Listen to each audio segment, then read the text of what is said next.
Hello बच्चों, let's see this question. The question says interface includes all of the following except. इस question में हमें ये बताना है कि इंटरफेस में जो है कौन कौन से जो है फेजेस आती हैं एक्सेप्ट किसे छोड़कर. पहला है G1 फेज, दूसरा है एना फेज, तीसरा है S फेज, चौथा है G2 फेज. तो आइए इस क्वेश्चन का जो है आंसर देखते हैं. सबसे पहले हम बात करेंगे इस क्वेश्चन में जो है की कॉन्सेप्ट की. तो की कॉन्सेप्ट यहाँ पे जो है हो जाएगा सेल साइकिल.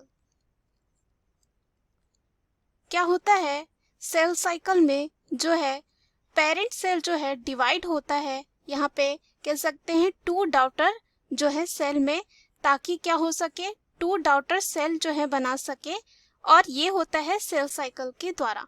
तो सेल साइकिल जो है उसमें जो है इसे डिवाइड किया जाता है टू बेसिक फेजेस में. कितने? टू बेसिक फेजेस में.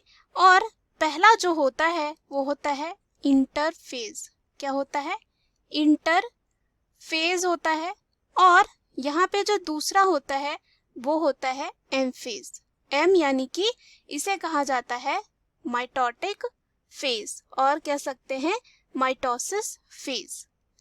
तो यहाँ पे जो इंटरफेज होता है इसे अगेन जो है बांटा जाता है तीन फेजेस में. तीन फेजेस कौन से हैं? G1 फेज यानी कि गैप 1 फेज, दूसरा जो होता है वो होता है S फेज जो होता है सिंथेसिस फेज, और लास्ट जो होता है इसमें वो होता है G2 फेज यानी कि गैप 2 फेज. उसके बाद यहाँ पे M फेज जो है यहाँ पे मेनली 4 जो है फेजेस में बांटा जाता है. पहला जो होता है वो होता है प्रोफेज. उसके बाद आता है मेटाफेज. क्या होता है? मेटाफेज. उसके बाद जो है एनाफेज आता है, एनाफेज. और लास्ट जो होता है वो होता है टीलोफेज. क्या होता है? टीलोफेज. और ये जो चारों फेजेस होती है वो कैरियोकाइनेसिस में आती है. कैरियोकाइनेसिस यानी कि यहाँ पे न्यूक्लियस जो है डिवाइड कर रहा होगा. उसके बाद आता है साइटोकाइनेसिस यानी कि साइटोप्लाज्म का जो है डिवीजन होगा. तो यहाँ पे अगर हम बात करें इंटरफेज जो होता है इसमें होते हैं कितने?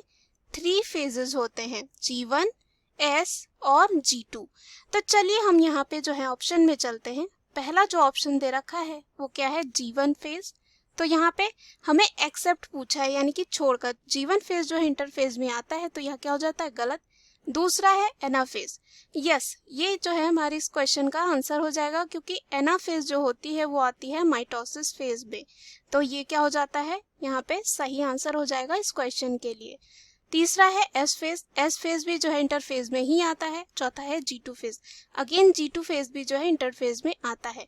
हमें क्या बताना था? जो इंटरफेज में नहीं आता है. So the right answer of this question is option B. Hope you understood it well. Best of luck.